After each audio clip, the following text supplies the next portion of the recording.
I said, no, no, no, we are really policemen. He said, I'm not going to argue with you, real or not. And he stormed off and came back with the first assistant director. And he said, it's those three, him, him and him. They won't do what I'm telling them. And the first assistant director looked at us and sort of realised who we were. We'd had a meeting with him before. And he just put his arm around the wardrobe supervisor and took him to one side and explained that we were the real thing, but he wasn't going to have it. I did 2 years at Brighton, and then I was due for a posting, and Sussex Police had taken over Gatwick Airport, the policing of Gatwick Airport, for one main reason, that the police then had to be armed, and it needed a county police force. So all the single officers were transferred to Gatwick, to a lovely, what was a country hotel, been converted, it had gone bust, it had been converted into single men's accommodation. It had an outdoor swimming pool, it had a ballroom, and for a young guy of now 20, it was heaven on earth. And I had to do firearms training.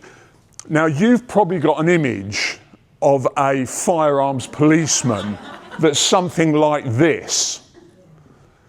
You certainly wouldn't think that it's anything like this guy. But actually, in some ways, we were nearer to him than we were to the earlier picture, because we had to carry this. He's famous for his Walther PPK. We carried a Walther PP, which is a variation of the same gun. But in the 70s, no one was to be seen carrying a gun. So you carried it in a chamois leather pouch, and you put it in your pocket, and you walked around the terminal in your normal uniform with your big hat on, and no one was ever to see it. If you were in the armed car, we would carry another gun, which is a rather formidable looking thing. This is a Sterling carbine, and again, you sat in the car and nobody was ever to see your gun, strictly not to be seen. And for 2 years, I walked around the terminal having a boring police sort of experience, but the most exciting social life. It was terrific. We used to get stewardesses down from the airport for parties, and we used to have a good time. But police-wise, it was boring and I wanted to be busy. So at the end of that 2 years, I was due for a posting, and having been sent to Brighton, which is about as busy as Sussex can be, I was probably going to end up herding sheep on the downs, and that just was not something I wanted to do. So I transferred to London, and I was posted to Kensington and Chelsea. It was 1980. And it was a time of great change, the early 80s. Obviously, there was the Falklands War, which didn't impact on me, but there was the Brixton riots, which I had to go down and got involved in that, which was quite an experience. There was the IRA bombing campaign, where there were some upsetting moments there, the Harrods bombing, which happened on my area. On a lighter note, living on our area was a young woman who was in love with her prince. And we had to try and keep an eye on her, because although we all knew that, it was going to be announced that she was going to marry the then Prince Charles, it wasn't official, the engagement wasn't official. So we ran around chasing off, paparazzi and people as best we could. And then the miners' strike came. That was the big one. And of course, they drew in policemen from all over the country to the miners' strike. And I was quite keen to go. It would be a new experience. I wanted to go, so I went up on the miners' strike. And again, that was long periods of boredom interspersed with sudden moments when the miners' coaches would come in and the pickets would push and shove, and we'd try and hold them back. But generally, we were sat on a coach for hours on end, twiddling our thumbs. Now, also for me, over the previous 2 years in London, I'd got back into acting. I joined a drama group. I've been going to the West End Theatre again and again and again. I don't know if you can remember Michael Crawford in Barnum. I saw that about 5 times. I thought it was the most amazing thing I'd ever seen. It was tremendous. And I was involved in this drama group, and I thought, I think I want to do this. I'd really like to do this. But I knew I needed training. So I looked around, and at that time there were about 5 big league drama schools, and I applied for them, and you have to do 2 audition speeches and a song for your sort of entry audition. Don't worry, I'm not going to sing. I wouldn't. You do it much better than me, I can tell you. But I had to learn 1 classical speech and 1 modern speech. So on the coach, I was there with my Shakespeare open, and I remember because at the back, about 6 or 8 of the guys were having a competition to see how many bags of cheese and onion Walker's crisps they could get in their mouth in one go without swallowing. And I was sat reading Shakespeare, and I just thought, this is weird. But the audition speech I was doing was from Midsummer Night's Dream. I don't know how many of you know Midsummer Night's Dream. It's a play that I came back to again and again. It's fun, it's light. It's set in Athens in days gone by. There's 2 guys and 2 young women who run off because they're betrothed to people they don't want to be with into the forest. And in the forest, there's Oberon, who reigns over the forest, and he's had a bit of a row with his other half, Titania. And he wants to teach Titania a lesson, but he's also seen these 2, lost couples. And he calls his sidekick, Puck, over to him. He sends him off for a potion, and he calls him over and he says, I pray thee, give it me.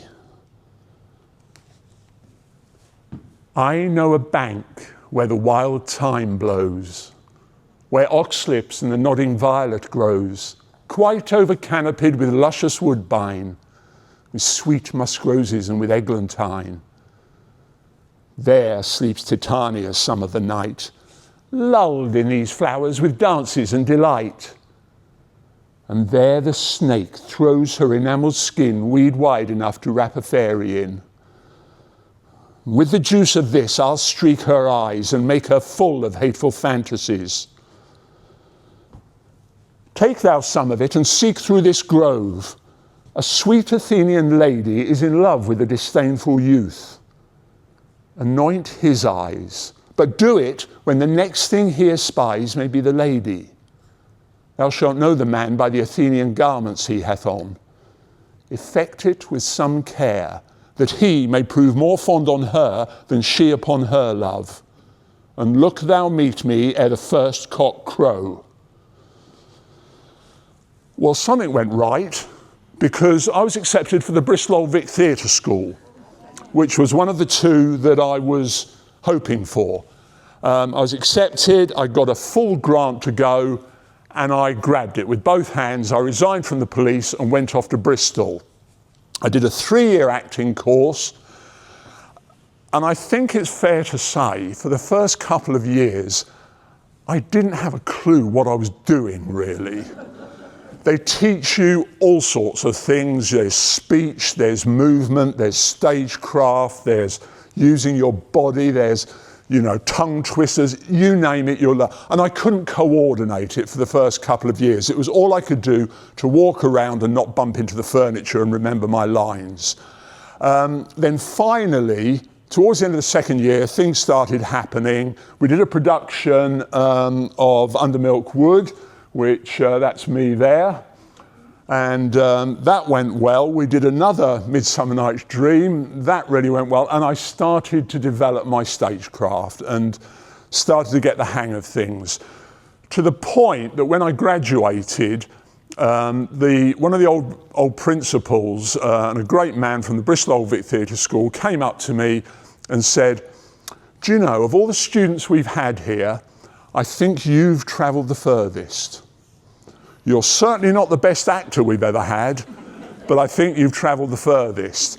He also said, with your big voice and presence, they might want you at the Royal Shakespeare Company. They like to sort of pad out the cast for their histories, you know, with big, powerful people. So I think you could go to the RSC, which really excited me. I thought that'd be terrific. So this was my first job. Not the RSC. This was Panto. I did 4 Pantos with Roy Hudd. I did one with Cannonball. This is me as Little John in Robin Hood and the Babes in the Wood. I also did a tour of The Lion, the Witch and the Wardrobe. That's me as a rather unusual looking lion. And also I did some other bits and pieces, and I did a West End play called Don't Dress for Dinner. That was with Sue Pollard. I was Sue Pollard's husband. It's a French farce. You know Sue Pollard from Heidi High. She is absolutely bonkers. But lovely. She is just lovely. And we had such fun, but she was bonkers. And at the end of the first year, when my contract was coming to end, I was offered a film part. And I thought, this is great, this is going well. And I did a film called In the Name of the Father. I don't know if you can remember it, it's about the Guildford Four. I got it more by luck than judgment. The casting director had got me in, my agent put me forward. She loved my police experience. So she said, I'd like you to come and meet the director, Jim Sheridan. I went to meet him and sat either side with the stars of the film, Daniel Day-Lewis and Pete Postlethwaite, who happened to be former students from the Bristol Old Vic Theatre School. So it all slotted in, and before I left, they said, you're going to be one of the detectives. That was great. So I had 6 weeks of a masterclass in film acting, watching Daniel Day-Lewis, Pete. I mean, you hardly see me in the film. I pop up all the time in little snippets, but watching the likes of Emma Thompson, Pete Postlethwaite, Daniel Day-Lewis and Corinne Redgrave was just a tremendous film experience. And then I was offered another year back doing Don't Dress for Dinner. Sue Pollard had moved on and Sue Hodge had taken over. I don't know if you remember Sue Hodge from Hello, Hello. Yeah, well, there's nothing cheated there. That is the actual height difference. And you know, again, I had a lot of fun. And I was riding high at the end of that year. I thought, this is it. I'm, you know, a working actor. And that was it. At the end of that year, my contract ended, and I found out what 95% of actors discover is that you need another job to sustain you as an actor. It's too precarious. When you're resting, which can happen for long periods, you need something else. Unfortunately for me, an old friend of mine, a sergeant from the Met Police, was training up a private company. In 1993, the police had washed their hand of escorting foreign deportees on flights. They'd had a nasty incident.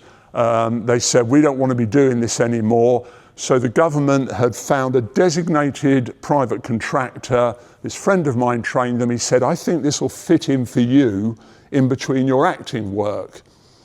And so it did. I went along and met them. I got the job. And in between my acting work, I did this. As you can imagine, deporting foreign nationals on aircraft, the vast majority are put on a plane on their own. And they're fine. But there are certain people, whether they refuse or they've got a bad criminal history, have to be escorted. And there are 3 of us that will escort them on a flight.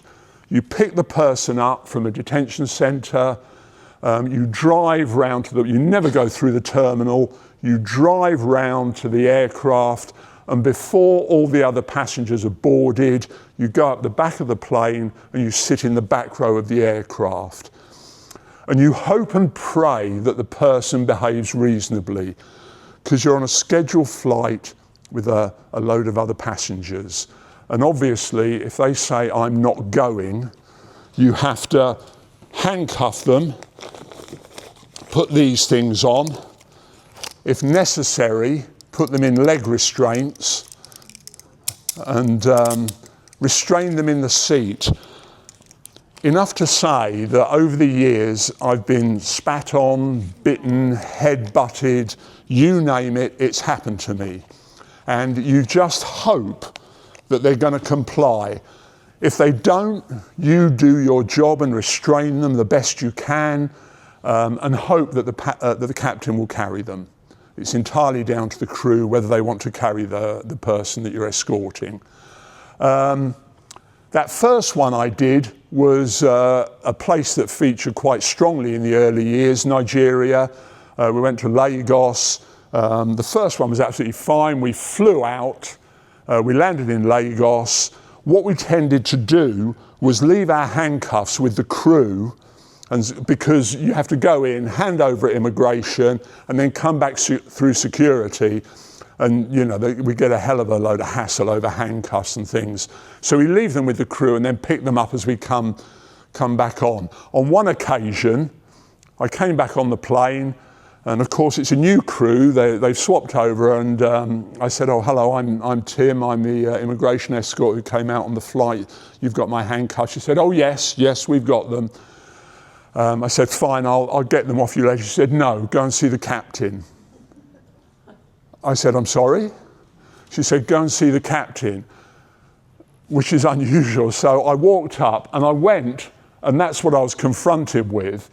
The only thing was, the first officer had handcuffed the captain. Because these things, it doesn't matter what job you do, you can be a brain surgeon, you give somebody a pair of handcuffs, they want to play with them. And the first officer had handcuffed, and unfortunately my mate had taken my bag down to the back of the plane. So I said, well, you're going to have to wait here a minute now, because I've got to go back to my bag and get the key and come back and unlock them. And yeah, that's not unusual. There was some acting work that I was doing, fairly sort of regular interspersed. That's me doing Trafford Tansy. That's probably something you don't recognise. It's all set in a wrestling ring, and the dialogue suddenly turns into a wrestling match. And it's also a musical. Amazingly enough, people actually paid to hear me sing, which is remarkable. But it was very physical, but terrific fun. I also moved on and did a film set in Egypt. This is a thing called The Great Belzoni, that I did for Channel 4. He was an Egyptian, an explorer in Egypt who was Anglo-English. He was 6'7" tall, which was rather good. And with a beard, I had a reasonable sort of similarity. And I had about 6 weeks filming in Egypt. So that was like a giant sort of holiday, climbing pyramids down the Nile. I also had a semi-regular part in Casualty. I was the love interest for the receptionist. Strangely enough, I played the local policeman.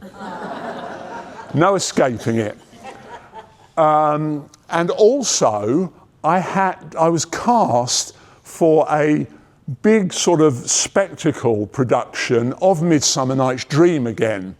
It was in Adair Island, as part of a big festival where the New Jersey Symphony Orchestra, this place was owned by a rich American millionaire, and they wanted to do the whole music with the New Jersey Symphony Orchestra and the play in front. And I was going to play Bottom, the guy with the ass's head, as you can probably gather. We didn't have Judi Dench, I'm sorry to say, but we had a great cast. And I played Bottom. And for those of you who know the story, these what they call rude mechanicals, this group of people, workmen, go into the forest while all this chaos is going on. And they want to do a play for the Duke's nuptials the next day. And little Puck, he puts potion in the wrong people's eyes. Bottom accidentally wears an ass's head. Titania falls in love with Bottom, and it's chaos. But Oberon finally sorts things out, and in the morning there's a real sense of confusion, but Bottom comes round without his head. Oh! When my cue comes, call me and I will answer. My next is Most Fair Pyramus.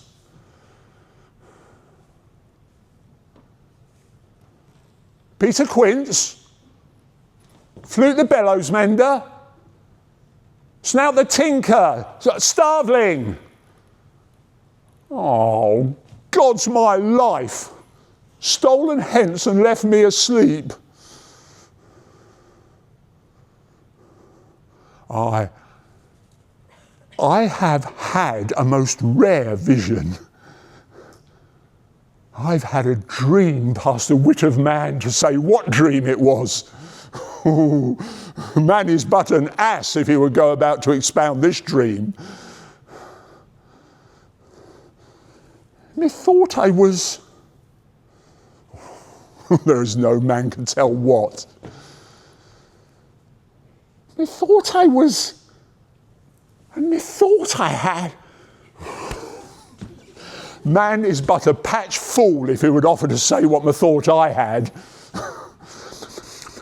The eye of man hath not heard, the ear of man hath not seen, man's hand is not able to taste, his tongue to conceive, nor his heart to report what my dream was. I will get Peter Quince to write a ballad of this dream, and it shall be called Bottom's Dream, because it hath no bottom. Well, that was the last of my Midsummer Night's Dream productions, and it was terrific fun, and the balance tipped after that for me doing more deporting with sort of less bits of acting. And the number of removals, as you've all seen from the press, was ramped up to unimaginable levels. So I was doing more and more deporting. And I just want to read you, if I may, a little bit. I don't know if anyone reads Rod Liddell in the Times at all, the Sunday Times. But he wrote this: "The Home Office is a dysfunctional convocation of mithering, wet-lipped half-wits living on a planet considerably distant from our own. An asylum seeker convicted of sexual assault was bunged some dosh and released back into the community. This kind of thing happens every other day." Well, in his own inimitable style, he's absolutely right, because it's been happening for years. As the number of removals increased, the system became more and more dysfunctional. I would arrive at a detention centre at Oxford to pick up somebody for a flight out of Heathrow that had been moved to a detention centre at Gatwick. I would try and pick up a document for the person to travel on at Heathrow, and they wouldn't have it. And as for, people being returned, I had a rather strange American woman who arrived at Gatwick, and she was upset because at that time the then Prince Charles wasn't there to meet her. And she got really upset because Prince Charles, who she'd been corresponding with, hadn't turned up to meet her. I think it's, not true. The royal family have got enough going on, so I'm pretty confident it wasn't true. So they wanted to send her straight back. So we were called, we went down there, we picked her up, we took her back to New York. I had a very short overnight stop in New York. I flew back, I rang in, I said, "Job done, she's been returned." They said, "Yeah, we know, she beat you back. She got back this morning." Not unusual. You would be issued travel documents that were you know, if they couldn't confirm a person's nationality and they couldn't get a document from an embassy or from a passport, they would issue, the Home Office would issue a document that really is almost worthless with a bit of history on it. And you would try and remove people on that and try and plead your case, which I did on one occasion. I went to Africa and we got off the plane in Eritrea. Now, they were still trying to remove people to Eritrea at that time. They don't even try anymore because it's not a good place. It's split from Ethiopia. They have disputes over the nationality. And anyway, I got off and there was no dispute over this guy's, you know, sort of originality. I had a proper document for him. I arrived. I spoke to an immigration officer on the tarmac as we got off the plane. I wasn't allowed to go any further. And I said, we're returning this person. After a couple of minutes, he went, no, he's not from here. I said, yes, he is. I said, we've got a confirmed place of birth. Here's his documentation and what have you. No, we're not taking him. He's from Ethiopia. I said, no, he's from definitely. And they said, you're taking him back. And of course, you know, you sort of quote international law and try and fight your case a bit. But this guy just came forward and stuck his gun in my face and said, you're taking him back. I took him back. So that was the end of that. One other case that I will tell you about is a guy who came from the little Caribbean island of Dominica. I don't know if you know it. It's a very small little island. He'd been in the UK about 12, 14 years. He was only about 30 odd. And he'd committed a crime, been in prison that time, and I picked him up from Wormwood Scrubs. And